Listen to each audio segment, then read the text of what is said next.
This is Cerebral Cinema. Movies of the mind.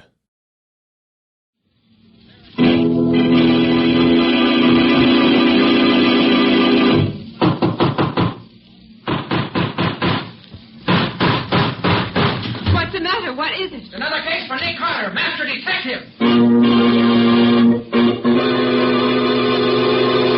Yes, it's another case for that most famous of all manhunters, the detective whose ability at solving crime is unequaled in the history of detective fiction, Nick Carter, Master Detective, presented by the three great Linx home brighteners, Linx Clear Gloss, Linx Cream Polish, and Linx Self-Polishing Wax, created by Acme, America's great producer of Acme quality paints.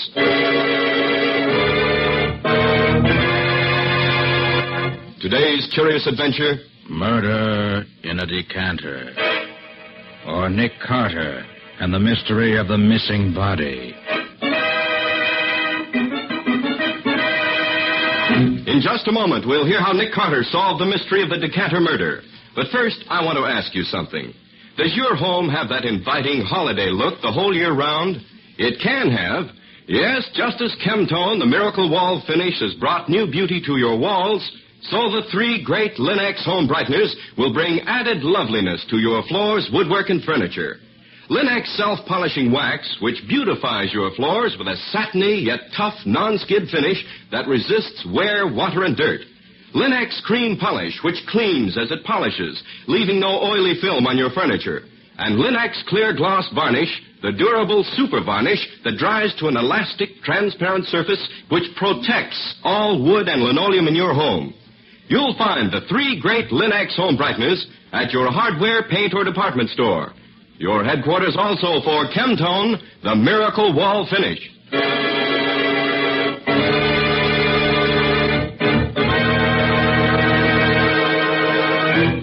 And now for today's mysterious adventure with Nick Carter.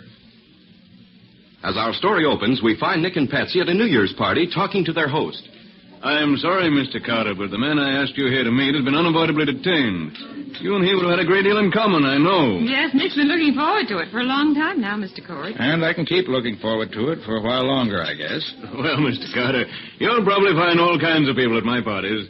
I'll be seeing you. Well, there are certainly all kinds of people here, Patsy.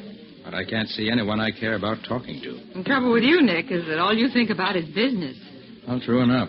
But in my business, I meet people who are interesting and frequently intelligent, even if they are crooks. But here... Well, there are probably interesting characters here if we only knew which ones they are. Yes? Now look at that man just coming into the room. If you can call him a man. Oh. Mackley, I believe his name is. Typical gigolo if I ever saw one. And he's not contented with drinking at the bar. He's carrying his own private decanter of whiskey right along with him. Yes, he's hardly an attractive type. To me, that is. I understand that he's considered very attractive by many women, however. Do you know him? No, but I know something about him. For one thing, I understand that he and our hostess are pretty thick. And that he... Uh-oh, he's coming over here. I hope he doesn't want to stick around. Having fun, Carter? Great party, isn't it? Yes, if you like it. Well, I've just been giving a bit of extra attention to our lovely hostess. She's almost out. Shouldn't drink so much, you know. The lovely Cynthia just can't take it, I'm afraid. Was she all right, Mr. Mackley? Oh, yes, practically speaking. I just left her on the divan in a small den upstairs. Gave her a little snifter and left her there to sleep it off. The small den? Yes, her upstairs library where she keeps her account books and whatever. Nice private little place to get rid of that too much, too fast feeling, you know. Yes, I see. That's why that whiskey decanter you're carrying around, I suppose, Mr. Mackley. Oh, yes. I can now put it back on the shelf behind the bar where it belongs. Cheerio. What an unpleasant creature. Yes. If Cynthia wants to two-time her husband for a thing like that, I certainly don't admire her taste. Well, I've had enough of this any time you have, Nick. Shall we leave here? You're Mr. Carter, the detective, aren't you? Why, yes, I am. It must be thrilling to be a detective. Well, I suppose that's all in the point of view, Miss... Bentham, Carla Bentham. My brother's Wallace Bentham, Mr. Cord's private secretary. Oh, yes. Mr. Carter, Yes, Miss Bentham. will you please help me find my brother? Find your brother? Why, what do you mean? I'm sure he's here in the house somewhere, but I can't find him. I'm really terribly worried. But why? He was to have taken me home an hour and a half ago, Mr. Carter, at 11 o'clock. We both work, and he knows I have to get up early for my job. But isn't it just possible he's simply forgotten it? Maybe sitting in a corner somewhere with some... Wallace isn't like that, Mr. Carter. I know he'd have met me unless something serious was detaining him. Quite frankly, Miss Bentham, I can't get very worried about your brother. He'll turn up, I'm sure. Mr. Carter, I've searched all over the house. He simply isn't around. You mean you've looked in every room in the house? Every room but one, literally. But the door of the small den on the second floor is locked. I couldn't get in there. So I don't know if he's there or not. Did you knock? Yes, and nobody answered. Nick, that's the room where Mr. Mackley said he left our hostess. Probably, Betsy. Why, she's practically out on her feet. It's funny the door should be locked, isn't it? Oh, I don't know. Mr. Carter, will you come up with me? I'm afraid. I don't know why. I just am. Well, go ahead, Nick. It won't take but just a few minutes. All right, Miss Bentham. It'll make you happier. Lead on, and we'll follow along.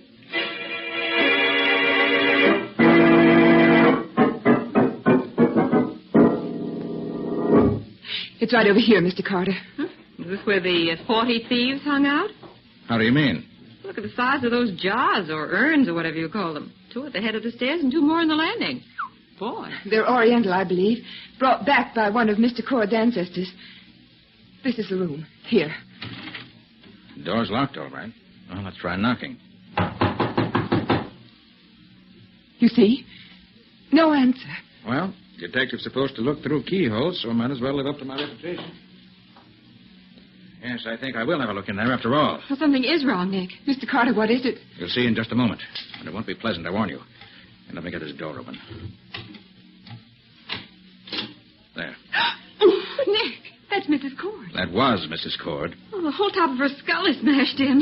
Oh, Nick. Wallace? Wallace? There's obviously no one in this room but the body. But Wallace, where's Wallace? This is the only place where he could be, and he isn't here. He isn't. Please, Miss Bentham. This is a matter for the police. I hope Lieutenant Riley doesn't mind being hauled out of bed in the middle of the night.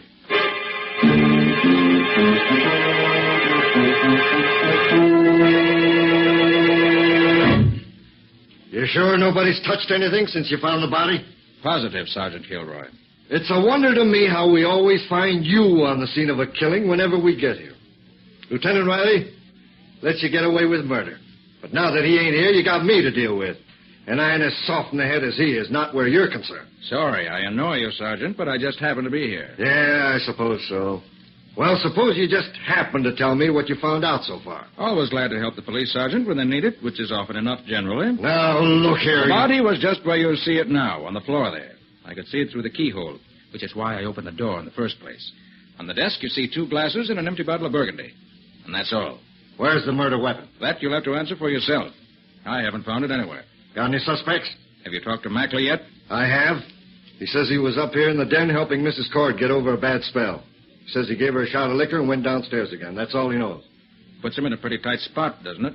It might, except for a few facts you've overlooked. Such as what? Carla Bentham swears her brother must have been in this room. Says she searched the rest of the house and couldn't find him. Therefore, he was in here. Therefore, he killed Mrs. Cord and scrammed out of here with a murder weapon. It ain't here anywhere, so he must have taken it with him. Sure of that? Mrs. Cord was clubbed to death. There's nothing in any of these rooms that could have done the clubbing. Therefore, young Wallace and the weapon went out of here together. Kilroy, sounds like a pretty feeble story to me. You don't even know Wallace was in this room. He may have been outside on the grounds while his sister was looking for him. You think Mackley did it? I feel quite sure he didn't. His motive would have been to keep her alive rather than otherwise. He could get money and gifts out of her only as long as she was alive and healthy. No, I haven't found the murderer yet, and neither have you, Kilroy. Yeah? Well, how about this? Wallace Bentham ain't here now, is he? Apparently not. Then how did he get out of this place?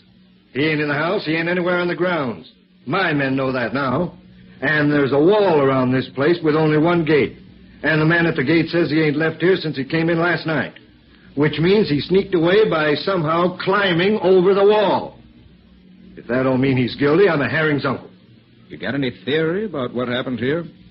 I got just one theory, and it's the right one. The servants told us there's been something going on between young Bentham and Mrs. Cord. Tonight, young Bentham found Mrs. Cord and Mackley having a drink in here. There's the 2 glasses and the empty Burgundy bottle. He was jealous, waited until Mackley had gone out, and clubbed her over the head in a jealous rage. Very simple when you put it that way. You got any better ideas? Until I have facts to go on, I don't have any ideas at all. Well, I think I'll be getting home where I can find Patsy. Good night, Lieutenant. Or should I say, Sergeant? That's all right, Carter. It'll be Lieutenant one of these days, and don't you forget it. And when it is, Carter, watch your step. I'll be happy to. So long.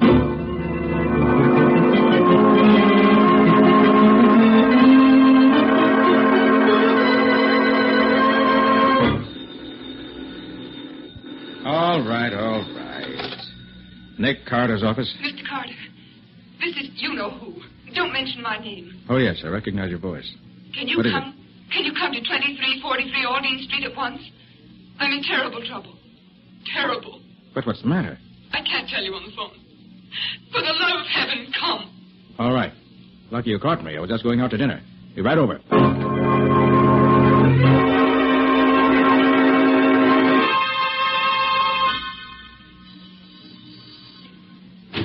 Come in quick.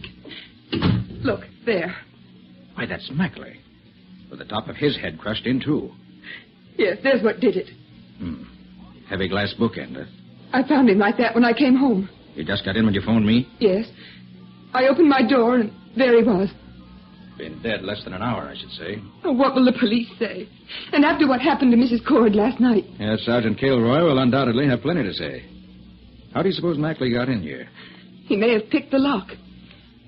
Or For what? my brother Wallace had the only other key to my apartment. If he were here and opened the door to find Mackley there instead of you, you might have swung with the bookend. Oh, I wonder. Miss Bentham, how well do you know Mr. Mackley? I only met him once before last night. If he's almost a stranger, why should he come here to see you? I don't know. And that's the truth. Let's see what he has in his pockets. Maybe that'll tell us something. Usual junk man carries around. Pencils, pen, receipted bill, check for his car in a parking lot around the corner. Oh, see here. This is addressed to you. What is it? It says, Dear Miss Bentham, I phoned all day to try to get in touch with you. Finally, I came in person as I could wait no longer. I must see you.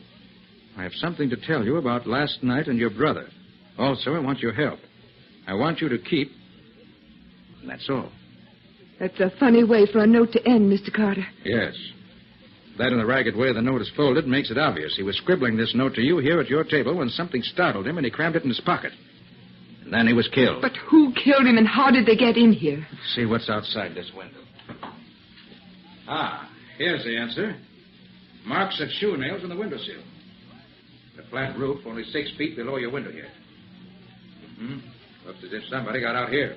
Probably the killer. May have heard your key in the lock and dashed out this way. Maybe I'm lucky he didn't wait and kill me, too. Miss Bentham, does your brother drink wine? You're thinking of the empty bottle and the 2 glasses in Mrs. Cord's room last night, I suppose. Yes.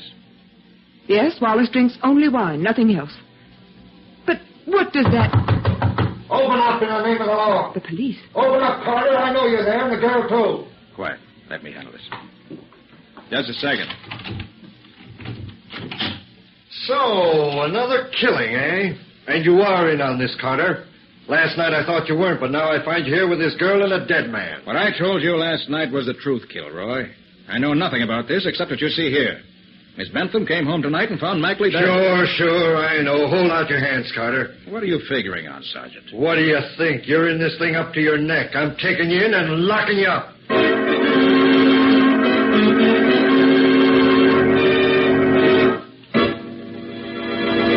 Well, what can Nick do now? Arrested and in jail for a murder he didn't commit, he can't do much to find the real murderer. What's going to be his next step? We'll see in just a moment.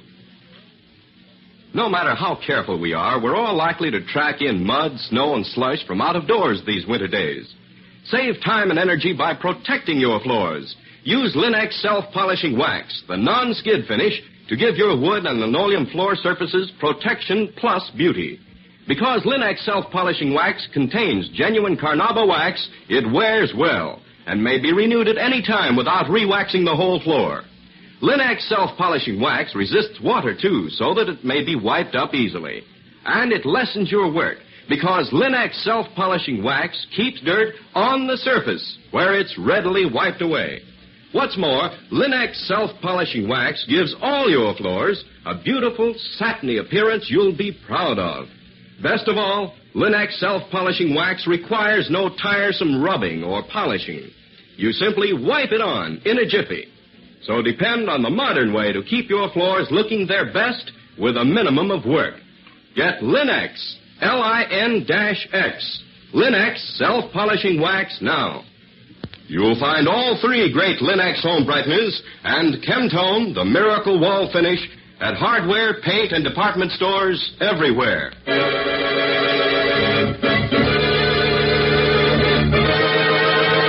And now back to our story. We left Nick trying to talk Sergeant Kilroy out of arresting him for murder, but without much success. You're in this thing up to your neck, and I'm taking you in and locking you up. Well, that's absurd, Kilroy. I had nothing to do Put with your it. hands out, Carter. Kilroy, you're a fool. Why, you interfere. Shouldn't hit a policeman, Mr. Carter. I know it, but I had to do it. I've got to be on the loose for a time. I'm just beginning to make sense out of this. Come on. Where? Kilroy was alone when he came up here, but he must have men downstairs. We have to get out of here before they come here looking for him. You got any money? Yes, some. Good. Go to a side street hotel somewhere and register under an assumed name. I'll be at the Green Hotel under the name of John Nicholas. But don't call me unless it's very important.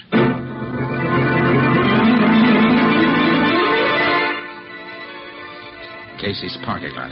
Yes, this is the one. Will you get this car for me, please? Here's the check.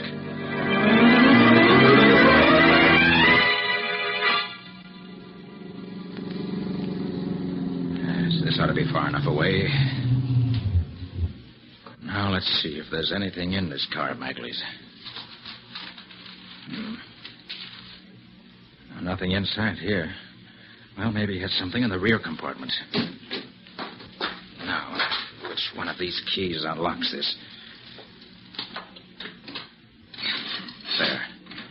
Ah, hat box, huh? That's a whole lot heavier than any hat box I ever... Uh-oh.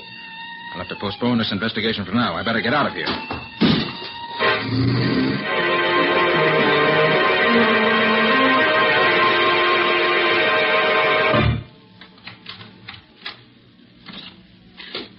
Who's there? Oh, it's you, Nick. Yes. So long since you used that private entrance of yours, I'd almost forgotten about it. It's been a long time, Patsy, since I've had to get into my office without anyone seeing me. What have you done now? Oh, Sergeant Kilroy and I had a little argument, and I won by a knockout. Oh, Nick, you didn't. I had to. It was Kilroy or me. So that's why those two cops have been hanging around out in front here for the last hour. What's going on? Plenty. Is that a hat box you have there? Yes, it belonged to Mackley. To Mackley?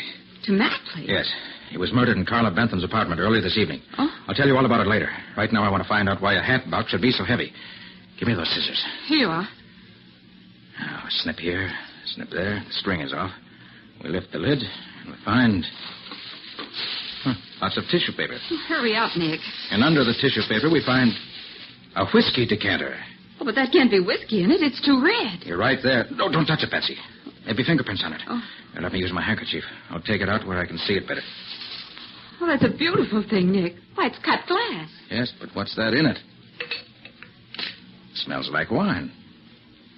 Yes, it is wine. A sparkling burgundy, I should say, with no more sparkle left in it. That's a funny thing to do, put wine in a whiskey decanter. Yes, and I have a feeling I've seen this decanter before. Of course, Nick. Mackley had it at the Cords' party last night. Right, Patsy. He brought it downstairs and set it on the shelf of that little private bar. Brought it downstairs from the den where Mrs. Cord was murdered. Let me look at it again. Of course. That's why the wine was put in it.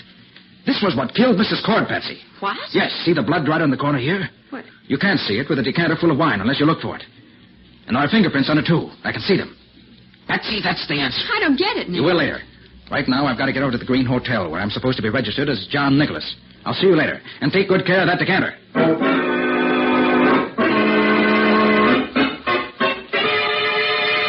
Oh, I wonder why I ever picked out such a dump to come to. Should at least have picked a radio. Yes? Shh. Can you come to see me again? Right away? What is it this time? Something special. Wallace is coming to see me, and I thought... Wallace? Your brother? Yes, and I thought he could get some advice from you. How do you know he's coming? He just phoned me. Said he'd be here in 5 minutes. But that's utterly and completely impossible. That's what he said. How do you know where to phone you? I guess he must have been near my hotel when I left and followed me here. Can you come? You bet I'll come. I wouldn't miss it. Where are you? The Marlow. Ask for Helen Laughlin. I'll be there in 10 minutes.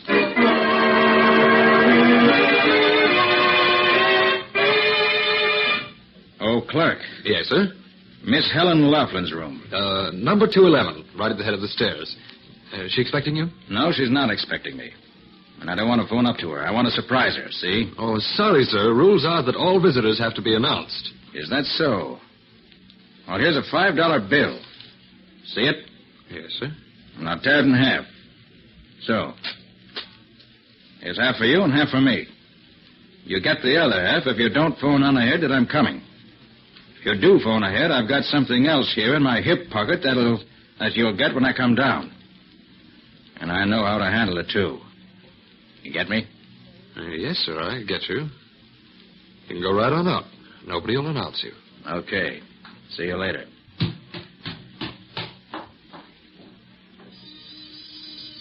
Come in. Get your hands up quick, Carter. Close the door, Arthur. Yes, Father. Oh, very nicely done. Mr. Cord and son Arthur, if I'm not mistaken. I'm sorry, Mr. Carter. They made me phone you. We did. A few twists of her arm, and she was glad to oblige. I knew they'd be here, Miss Bentham. So I notified the cops on our way up here. They should be along any Father, minute. hear that? We've got to get He's out. lying. The police would never believe him now. He's wanted himself.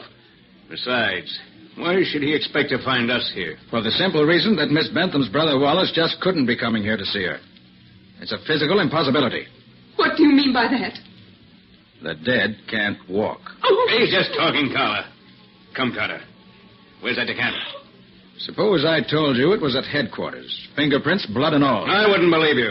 You couldn't know anything about it. It couldn't be much plainer. Blood in two places in the decanter. Where your wife was clubbed once, and the other place must have been where you clubbed Wallace. Oh, no. No. I'm sorry, Miss Bentham. These two killed your brothers who? Father, he knows. Just what do you know, Carter? Plenty. You caught Wallace and your wife together and killed them both by slugging them with a whiskey decanter. I imagine that Mackley was close enough to see you do it without being seen himself. Then you had the idea that if young Bentham disappeared, the police would blame the murder on him. So you and your precious son carried his body out and hid it. But while you were gone, Mackley got his big idea. Blackmail. Here in front of him was a decanter with blood and fingerprints on it. And you, Mr. Cord, were now a very rich man, having inherited your wife's fortune at her death. So Mackley got the decanter, poured out the whiskey, and filled it with the wine from the bottle on the desk. The blood didn't show up that way. Then he took it down to the bar, carrying it carefully so as to preserve the valuable fingerprints. Father, how can he know all this? Go on, Carter. Anything else? Plenty. Judging by the note we found on Mackley's body a while ago, he must have gone to Carla's apartment to let her in on the blackmailing scheme, too. Maybe you wanted to hide the decanter there for safety. But you trailed him there, Cord, and socked him with the bookend, figuring you don't hang any higher for 3 murders than for 2. But Carla came in just then, and you had to leave before you could search Mackley's body. Then I got into the case. You trailed me and saw me get hold of Mackley's car in which the decanter was hidden. Meanwhile, your sweet son trailed Carla here, and the rest was easy. Force her to call me and then force me to produce the incriminating decanter. You're a fool. Why should I kill my own wife? Because she had money and because you were broke. That and a jealous disposition are motive enough. Okay, so I killed her. Now I want that decanter. You'll call the messenger on that phone. Tell him where to bring it to you at once. If you don't, we'll start working on Carla again. Okay, Cord, you win. For Carla's sake, I'll do it. Let me have the phone. That's more like it, Carter. Call Cranston 1365. That's the nearest messenger office. Here, take the receiver. I'll dial it for you. Very well.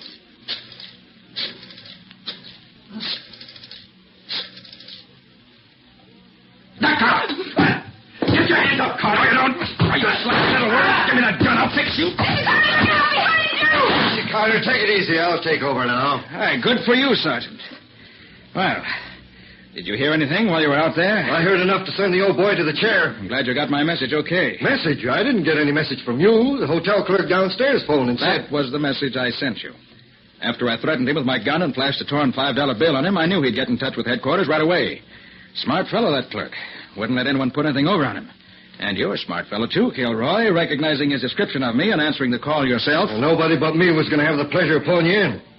But look here, Carter. You said Cord and his son hid young Bentham's body. We went all over the house last night, and he isn't hidden there. Did you look in one of those big urns that Cord's place is decorated with? You mean those big vases?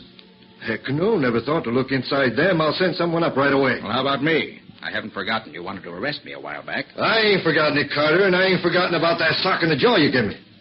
But Look, suppose we decide that I broke this murder case myself. Would you have any objections? Why, no, Sergeant. Tell you what I'll do.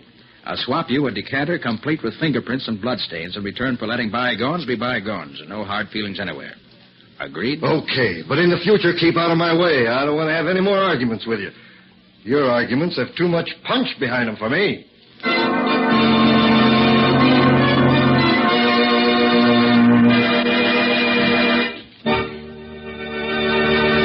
In just a moment, Nick and Patsy will return with a preview of next week's exciting case.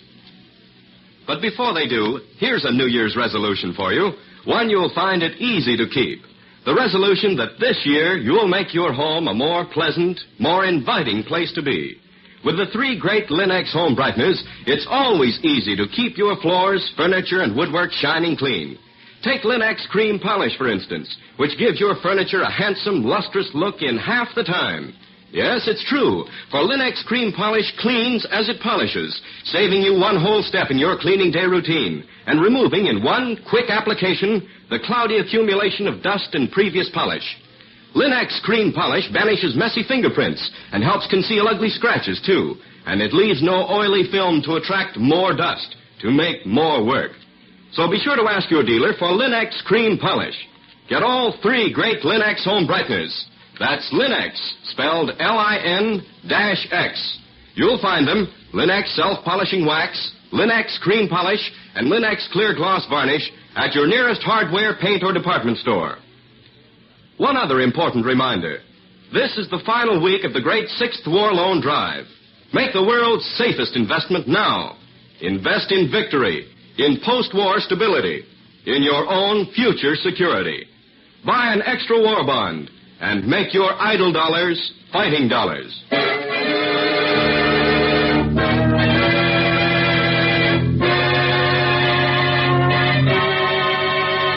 And now let's hear from Nick Carter himself. How are you going to start the new year off, Nick? Have you got a good story for us? Well, I think so, Ken. A friend of mine, a college professor, was shot in his own home just a few minutes before I got there to see him. The motive was not robbery, but we couldn't find any other motive either. And as Nick didn't take me with him on that trip, he didn't have the advantage of my experience and training as a super detective. Which was a great mistake, Patsy, as Nick undoubtedly found out.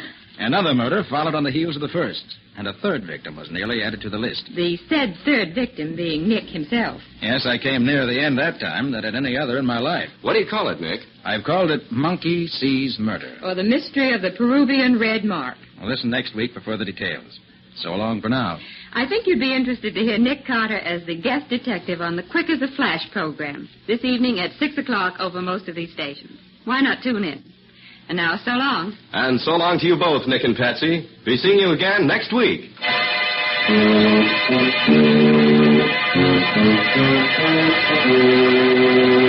Next week at the same time, listen to another curious experience of Nick Carter, Master Detective, entitled Monkey Sees Murder. Or Nick Carter and the Mystery of the Peruvian Red Mark. Nick Carter, Master Detective, is featured in Street and Smith magazines. Lon Clark is starred as Nick with Helen Choate as Patsy. Original music is played by Lou White, and the programs are written and directed by Jock McGregor. And now the 3 great Linex home brighteners, Linex Clear Gloss Varnish, Linex Cream Polish, and Linex Self-Polishing Wax, created by Acme White Lead and Color Works, America's great producer of fine Acme quality paints, wishes every one of you real contentment and success during the new year. Ken Powell speaking. This is Mutual.